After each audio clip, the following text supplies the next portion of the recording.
Hello students. आज हम discuss करेंगे क्लास 11th का यूनिट्स एंड मेजरमेंट का lecture number 3।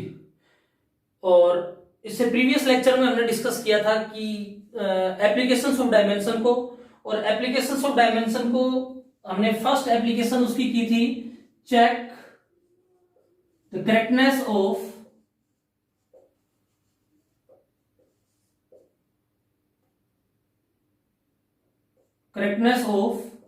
any given relation, correctness of any given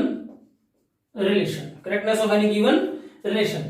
और उसमें हमने क्या किया था कि मान लो कोई क्वांटिटी जैसे कि distance is equal to velocity into time given है, तो हम इस तरफ LHS की तरफ इसका डायमेंशन लिखें, और उसके बाद डायमेंशन ऑफ क्या लिखते थे RHS। अगर dimension of LHS is equal to dimension of RHS आता तो हम कहते हैं कि relation is correct, otherwise incorrect. तो ये लास्ट में हमने पढ़ा था। इसके बाद हम डिस्कस करेंगे डायमेंशन एनालिसिस की second property, to write a formula of any quantity by just knowing the factor on which a given quantity is depend.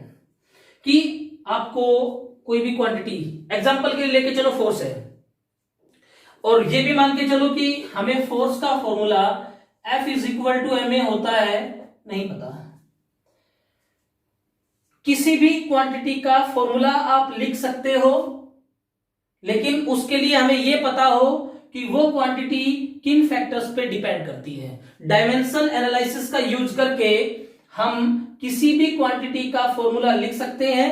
उसके लिए हमें एक चीज पता हो कि वो क्वांटिटी किन किन फैक्टर्स पे डिपेंड करती है, और अगर हमें डिपेंडेंस फैक्टर किसी क्वांटिटी के पता है तो हम उस क्वांटिटी का फॉर्मूला लिख सकते हो। जैसे एग्जांपल के लिए मैं फोर्स के लिए आपको बता रहा हूं कि F is equal to ma है। मान के चलो F is equal to ma होता है, हमें नहीं पता, लेकिन हमें पता है कि फोर्स जो है वो मास ऑफ ऑब्जेक्ट और एक्सेलरेशन ऑफ ऑब्जेक्ट पे डिपेंड करता है। तो ये डिपेंडेंस फैक्टर हुआ उसका, और अगर डिपेंडेंस फैक्टर हुआ तो हम F is equal to ma solve कर सकते हैं, मतलब ड्राइव कर सकते हैं, इसका फॉर्मूला हम निकाल सकते हैं। कैसे करेंगे ये चीज? सबसे पहले एक रिलेशन, सिंपल से रिलेशन, उसके बाद 2-3 रिलेशंस और डिस्कस करेंगे। तो सबसे पहले देखिए, देखो फिर एक बार मैं दोबारा से बता रहा हूं, डायमेंशन एनालिसिस का यूज, एप्लीकेशंस ऑफ, ये जो हम पढ़ रहे हैं ये पढ़ रहे हैं applications of dimension, applications of dimension. और एप्लीकेशंस ऑफ डायमेंशन का फर्स्ट यूज था checking the correctness of relation, और सेकंड यूज या सेकंड एप्लीकेशन है कि अगर कोई भी क्वांटिटी जैसे power is equal to work done upon time, force is equal to mass into acceleration, कोई भी क्वांटिटी है, work done is equal to force into displacement, हमें मान लो इनके फॉर्मूले नहीं पता तो हम डायमेंशन एनालिसिस का यूज करके, अगर हमें उनके डिपेंडेंस फैक्टर पता है कि फोर्स किन किन फैक्टर पे डिपेंड करता है, पावर किन किन फैक्टर पे डिपेंड करती है, वर्क किन किन फैक्टर पे डिपेंड करता है, अगर हमें उनके डिपेंडेंस फैक्टर पता है तो हम उनका डायमेंशन फॉर्मूला निकाल सकते हैं। नोटबुक और पेन लेके बैठे, अभी आप 11th क्लास में हो, अपना पेन और नोटबुक उसके साथ साथ हम कर रहे हैं पहला क्वेश्चन। फर्स्ट क्वेश्चन, मान के चलो कि F is equal to ma, force का एक सिंपल सा क्वेश्चन पहले ले लेते हैं, उसके बाद और भी क्वेश्चन डिस्कस करेंगे।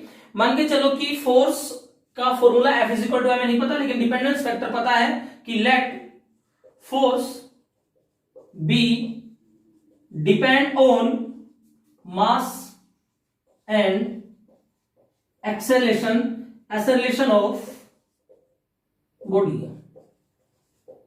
ये पता है। फोर्स डिपेंड करता है मान के चलो आप किस पे, मास पे और एक्सेलरेशन ऑफ बॉडी पे। फॉर्मूला कैसे निकाले, मतलब F is equal to ma किस तरह से आएगा, इधर देखो, फोर्स डिपेंड करता है मास पे, इसका मतलब फोर्स की वैल्यू मास के डायरेक्टली प्रोपोर्शनल होगी। भाई डिपेंड का मतलब तो यही है कि कोई क्वांटिटी दूसरे पे डिपेंड करे, मतलब वो उसके डायरेक्टली प्रोपोर्शनल, इसका मतलब force is directly proportional to mass, let force is directly proportional to mass of power x raise to power x, ये कंसीडर किया हमने, लेट किया है। इक्वेशन नंबर फर्स्ट मान ले इसको, and F is depend on acceleration a raise to power y। Equation number second, F directly proportional to, दोनों equations को कंबाइन कर दें तो m raise to power x and a raise to power y। F is equal to K M raise to power x A raise to power Y. Proportionality को remove कर दिया, equal to लगा दिया। Equal to लगाने के बाद proportionality का remove आया तो कांस्टेंट ऑफ प्रोपोर्शनलिटी यूज होगा। वेयर के लिख लो एक बार, स्टार्टिंग में थोड़ा सा नोट कर ले तो उसके बाद तो हम अपने आप लिखने लगेंगे। Where k is constant of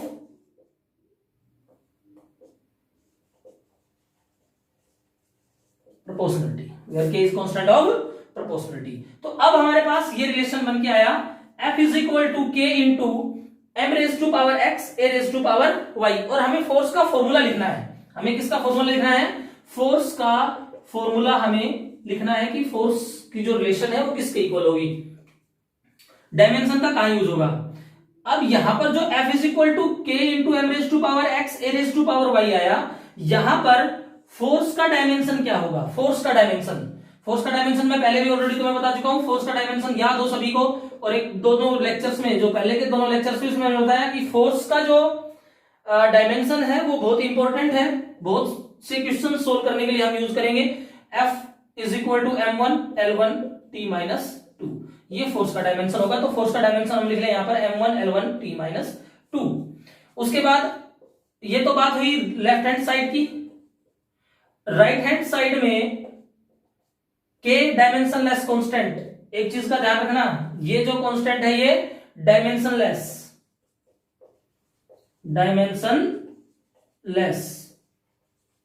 constant.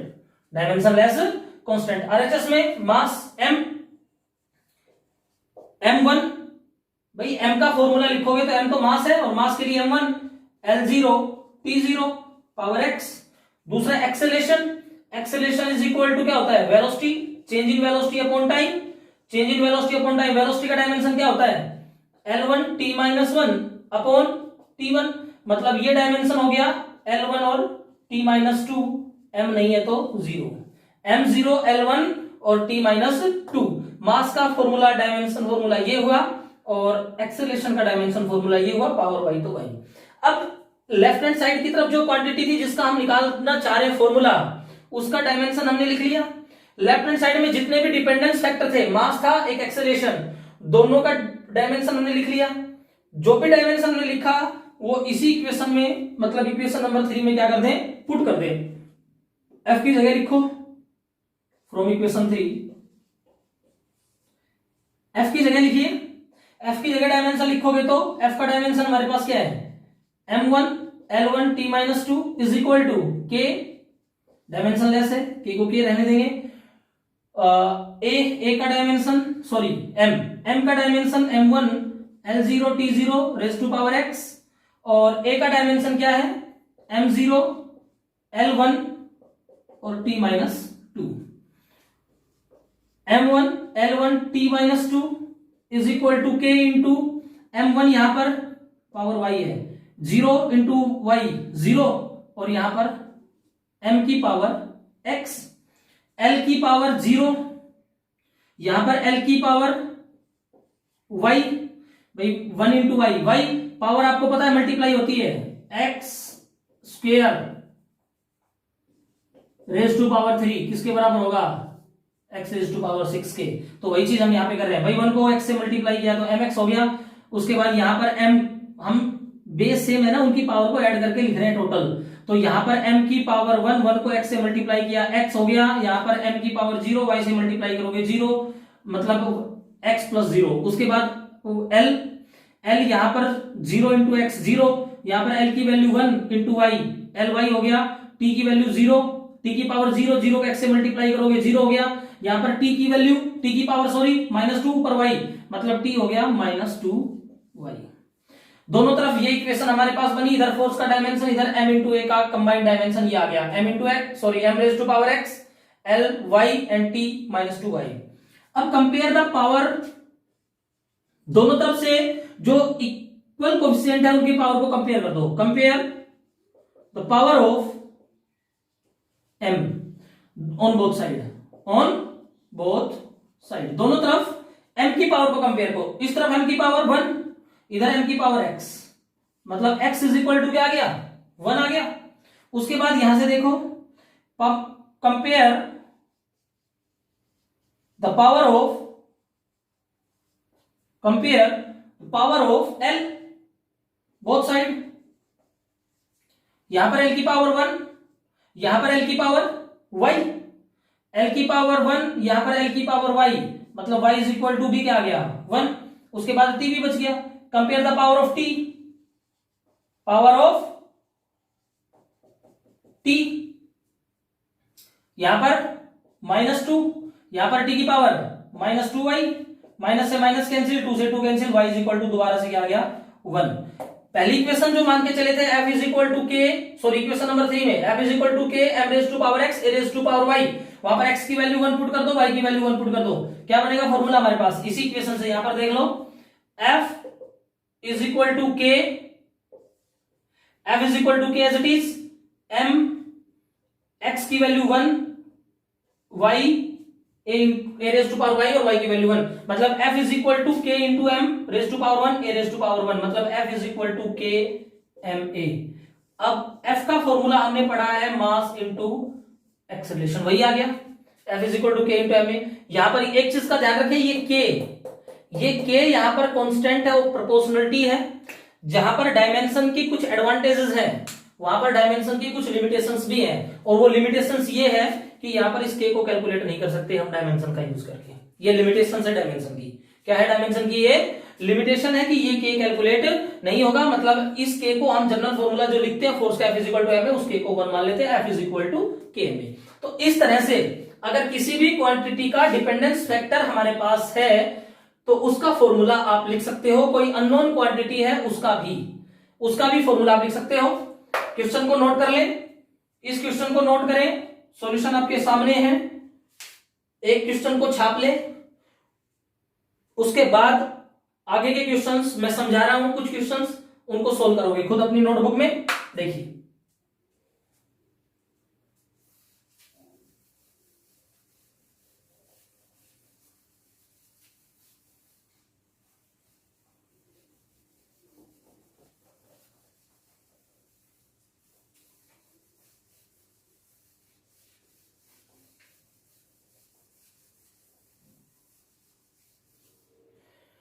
next question is energy of a particle executing SHM depend on mass of particles, amplitude of particles and angular velocity। energy of particle execute SHM, इससे घबराने की जरूरत नहीं है, simple harmonic motion होता है। ये क्या होता है? Simple harmonic motion. Simple harmonic motion होता है, ये हम अपने 11th की सिलेबस में लास्ट पीरियड में पढ़ेंगे SHM, सिंपल हार्मोनिक मोशन। तो इसको रहने दो, हमें एनर्जी के लिए फॉर्मूला निकालना है। किसके लिए निकालना है? एनर्जी के लिए। Energy of particles execute SHM is depend on first factor is mass of particle, amplitude नया नहीं है आपके लिए, 9th में पढ़ के लेंथ होती है, amplitude and mass, amplitude and angular velocity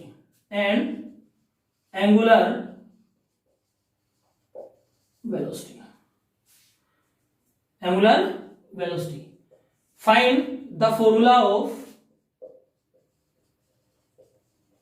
dimension, formula नहीं, general formula of energy of SHM of particle, formula of energy of particle execute SHM। उस पार्टिकल की एनर्जी के लिए फॉर्मूला निकालिए जो SHM एग्जीक्यूट कर रहा है, और जिसकी एनर्जी डिपेंड करती है किस पे? मास ऑफ पार्टिकल पे, एम्पलीट्यूड ऑफ पार्टिकल पे and angular velocity of particle पे। तो energy is depend on first factor is mass raise to power x, let, ये सबसे पहला स्टेप होगा हमारा। जो भी क्वांटिटी जिस पे डिपेंड करेगी उसके डायरेक्टली प्रोपोर्शनल लिख दो, जिस डिपेंडेंट फैक्टर को लिख रहे हैं उसकी पावर x मान लो, दूसरा फैक्टर उसकी पावर y मान लो, तीसरा फैक्टर अगर गिवन है तो उसकी पावर z मान लो। E directly proportional to m raise to power x, E directly proportional to amplitude a, amplitude को a से लिखें कैपिटल A से, रेज टू स्मॉल a से भी लिख सकते हो, कोई बात नहीं है ऐसी, वैसे हम ऑलमोस्ट कैपिटल A से लिखते हैं एम्पलीट्यूड को SHM में, raise to power y, and E directly proportional to third is factor is angular velocity omega से रिप्रेजेंट करते हैं पावर z, इक्वेशन नंबर 3। तीनों इक्वेशंस को कंबाइन करो तो E is equal to proportionality हटा दो, वही के constant of proportionality, dimensionless constant है, लिमिटेशंस ऑफ डायमेंशन हम कुछ नहीं कर सकते, ये के की वैल्यू के ही रहेगी यहां पर, m x a y omega power z, 2 नहीं है ये z, ये इक्वेशन नंबर हमारे पास क्या आई 4। इसके बाद नेक्स्ट स्टेप हमारा क्या होता है, हम दोनों तरफ जो भी क्वांटिटी आई, जितनी भी क्वांटिटी आई सभी का क्या लिख देते हैं डायमेंशन। सबसे पहले LHS का डायमेंशन लिखो, LHS में सबसे पहले आया एनर्जी, और energy is equal to work done होता है, और वर्क डन और एनर्जी का फॉर्मूला मैं आपको करवा चुका हूं, वर्क डन का फॉर्मूला हमने निकाला था फर्स्ट लेक्चर में, और उसका फॉर्मूला फोर्स इनटू डिस्प्लेसमेंट, और फोर्स इनटू डिस्प्लेसमेंट का यूज करोगे तो फॉर्मूला वर्क डन का होगा m1L2T-2, ये डायमेंशन होगा LHS का। जो एनर्जी और वर्क डन का फॉर्मूला सेम ही होता है, दोनों की यूनिट भी बराबर होती है। आपको पता है एनर्जी को भी हम SI में जूल में मेजर करते हैं, और वर्क डन को भी किसमें मेजर करते हैं, जूल में, दोनों का डायमेंशन भी वही होता है m1L2 और T-2। इसके बाद RHS में लिखो, RHS में डायमेंशन लिखोगे तो K तो डायमेंशन लेस कांस्टेंट हो गया, मास m 1L0 T0 पहला factor, power x, amplitude length होती है L1, मास नहीं है तो 0, लेंथ है तो L1, और टाइम भी नहीं है तो T0 पावर y, और तीसरा हमारे पास ओमेगा, सोचने वाली बात है, omega is equal to, omega है एंगुलर वेलोसिटी, ओमेगा क्या है एंगुलर वेलोसिटी, ये फिर दोबारा रिपीट कर रहा हूं, स्क्वायर ना समझे, z है ये, जैसे m की पावर x है, a की पावर y है, उसी तरह से ओमेगा की पावर z मानी रखी हमने।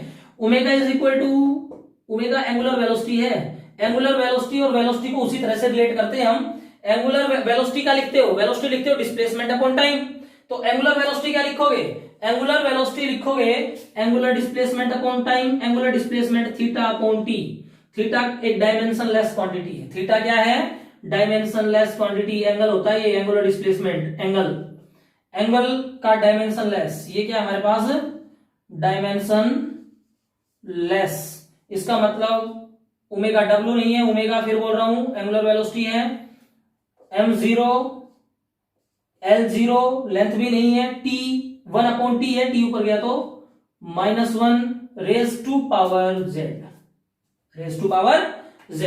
अब इक्वेशन नंबर 4 में पुट कर दो, फ्रॉम इक्वेशन नंबर 4 पुट करो, E की वैल्यू m1L2T-2, E का डायमेंशन यही होगा, K डायमेंशन लेस बिल्कुल। उसके बाद है M का डायमेंशन होगा m1L0T0 पावर x। उसके बाद A का डायमेंशन होगा m0L1, क्योंकि एम्पलीट्यूड लेंथ होती है तो L1, T0 टाइम भी नहीं है पावर y, और तीसरा डायमेंशन हमारे पास हो गया एंगुलर वेलोसिटी का m0L0T-1 पावर z। इन सभी में बेस सेम है, जिन जिन का बेस सेम उनकी पावर ऐड करके लिख लो राइट हैंड साइड की तरफ, m1L2T-2 अभी से as it is, k into m power x, m raise to power 0 into y, तो 0 हो गया, ये भी 0, मतलब m power 1 into x। l को यहां पर 0 लिखोगे क्योंकि l 0x मल्टीप्लाई करोगे 0 हो गया, यहां पर y और यहां पर 0, मतलब l की पावर y, और यहां पर t की पावर 0, यहां पर t की पावर 0, यहां पर t की पावर आएगी माइनस z, t की पावर क्या आएगी माइनस z, क्योंकि यहां पर t की पावर -1 है और ऊपर z है, तो -1 को 2 से z से मल्टीप्लाई करोगे क्या गया -z। अब वही चीज कंपेयर द, इसको नोट कर लेंगे, यहां तक मैं इस चीज को इरेज कर रहा हूं, यहां से रहने तो नहीं तो नीचे लिख लेंगे, फिर लास्ट में देख लेना। Compare the power of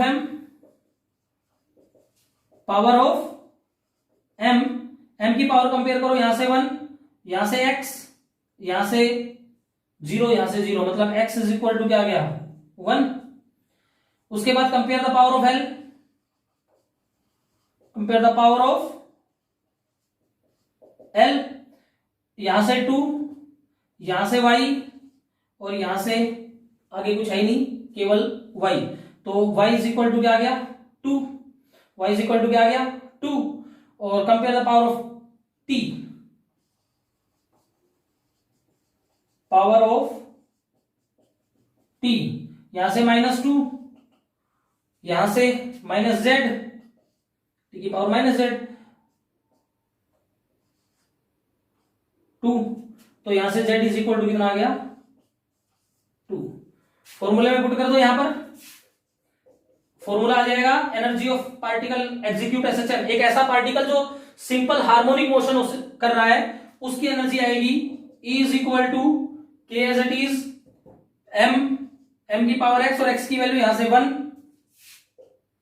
a y की value 2, a raise to power y और y की वैल्यू 2, और omega raise to power z और z की वैल्यू भी 2। तो हमारे पास क्या आ गया E is equal to K M A square और ओमेगा स्क्वायर।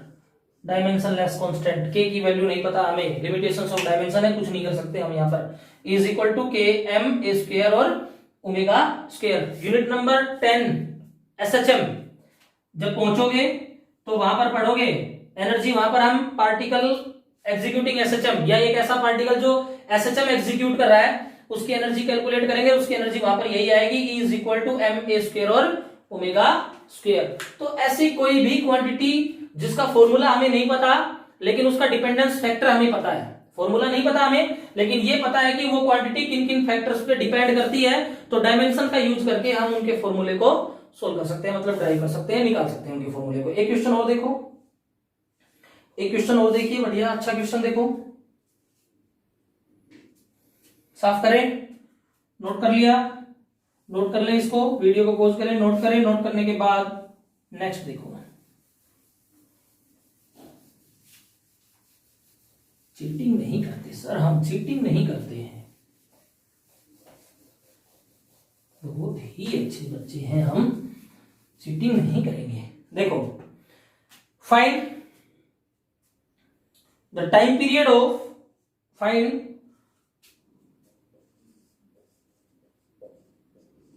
एक लास्ट क्वेश्चन मैं तुम्हें सोल्व करने के लिए दूंगा। Find the time period of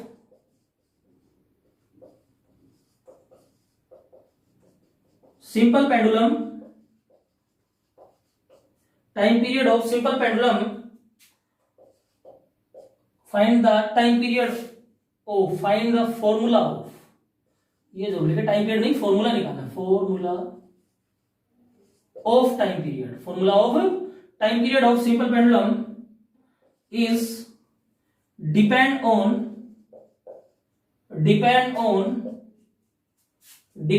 on first is length of string, second acceleration due to gravity,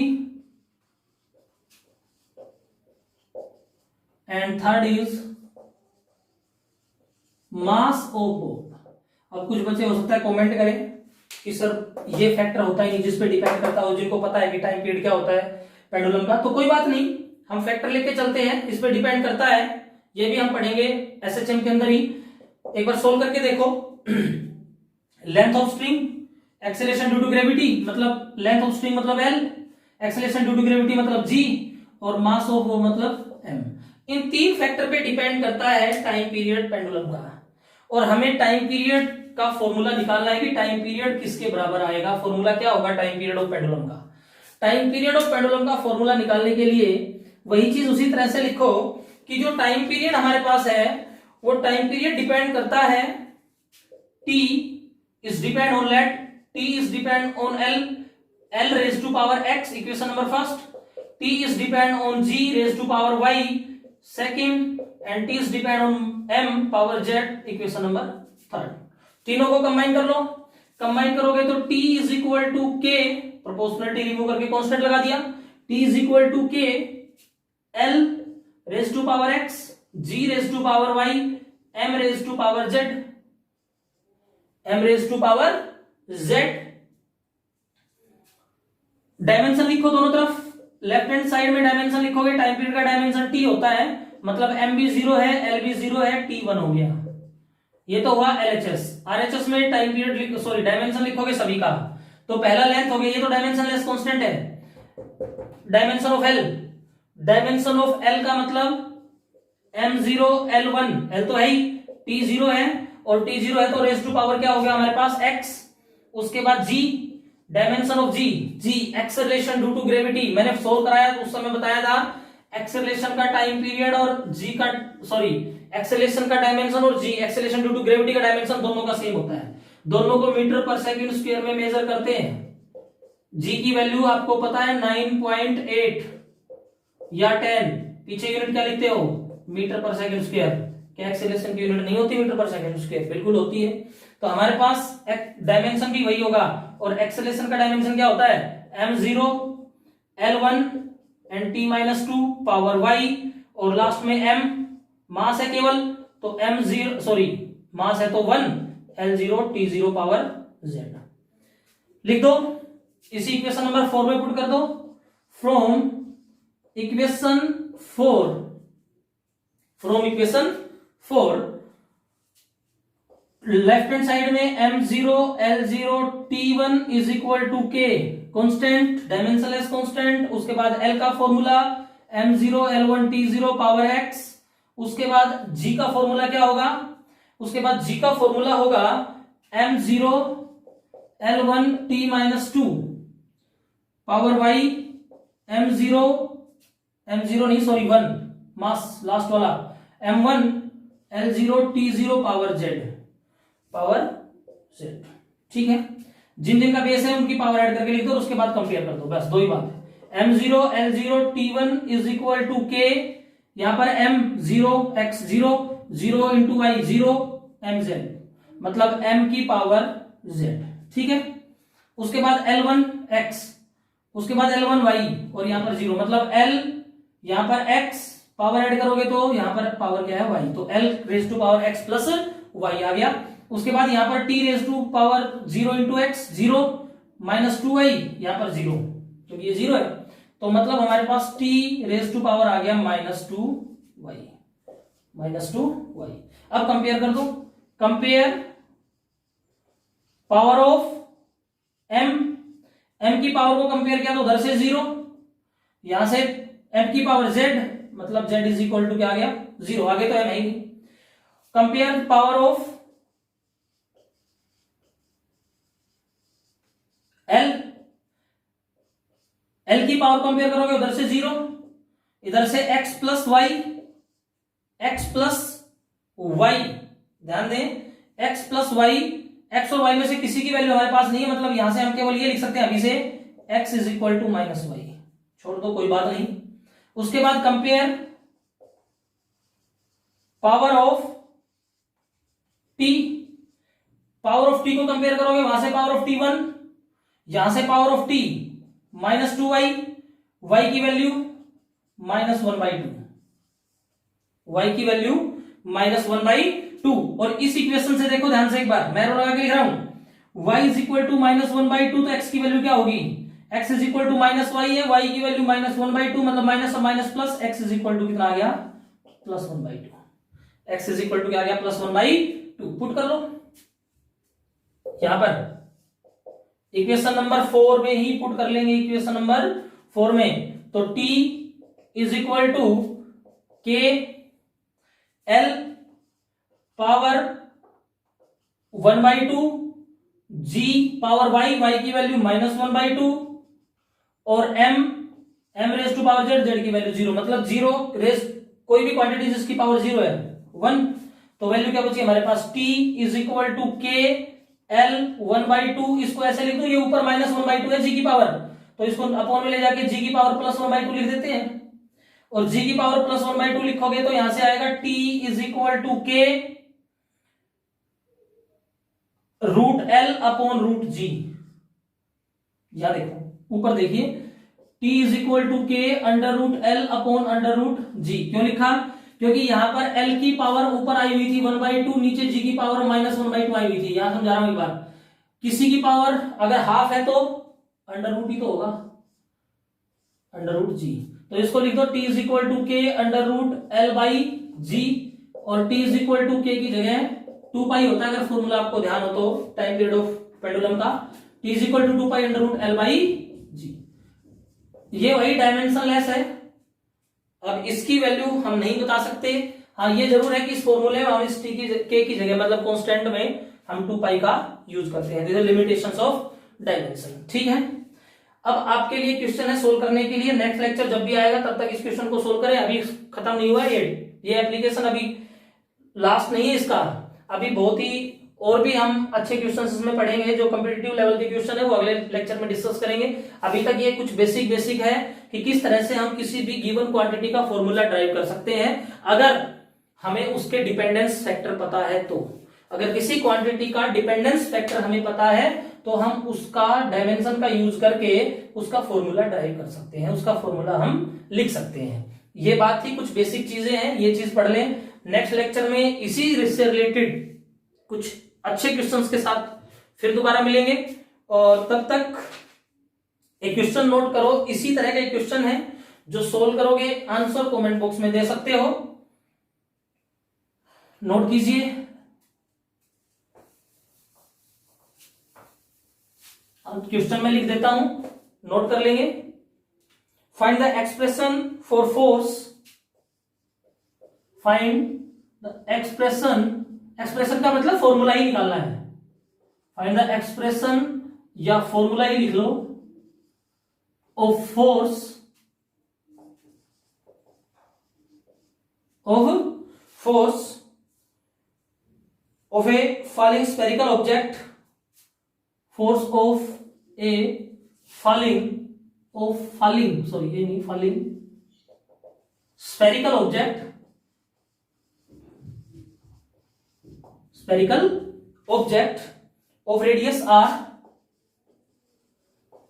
of radius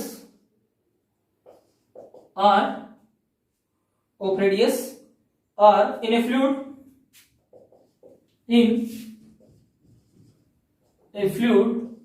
of density rho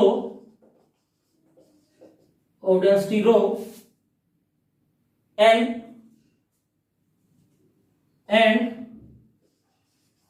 coefficient of viscosity ईटा से लिखते हैं इसको। ईटा एक नया लेटर है, सिंबल कुछ एम की तरह होता है, ईटा बोलते हैं। क्या बोलते हैं? ईटा बोलेंगे। Viscosity, coefficient of viscosity of fluid. इसमें कुछ चीजें मैं हिंट दे रहा हूं, वो नोट कर लें, बाकी सोल्व करेंगे खुद। देखो यहां पर हमें फाइंड द एक्सप्रेशन या formula for force of a falling spherical object of radius r in a fluid of density rho and coefficient of viscosity eta of fluid with constant speed। ये और लिखेंगे with constant speed v। ये जो भी कुछ दिया यहां पर, मतलब जितने फैक्टर दिए, number 1 radius, number 2 density, number 3 coefficient of viscosity और नंबर 4 इज स्पीड। ये सारे के सारे डिपेंडेंट फैक्टर हैं। किसके डिपेंडेंट फैक्टर हैं? कि कोई स्फेरिकल ऑब्जेक्ट अगर फ्लूइड के अंदर हम फोल्ड करते हैं, नीचे की तरफ गिराते हैं, तो उसके ऊपर जो फोर्स लगेगा, उस ऑब्जेक्ट पे, उस स्फेरिकल ऑब्जेक्ट पे जो फोर्स लगेगा वो इन फैक्टर पे डिपेंड करता है। रेडियस पे, जो स्फेरिकल बॉडी ली हमने उसकी रेडियस, उस जिस फ्लूइड में हमने उसको डाला उसकी डेंसिटी, और उस फ्लूइड की coefficient of viscosity. Coefficient of viscosity हम हाइड्रोस्टैटिक और हाइड्रोडायनामिक्स यूनिट नंबर 7 में पढ़ेंगे। आप कहोगे सर इसका डायमेंशन तो हमने पढ़ा नहीं, तो कैसे लिखें? तो इसके लिए मैं आपको बता रहा हूं, कोएफिशिएंट ऑफ विस्कोसिटी का डायमेंशन ऑफ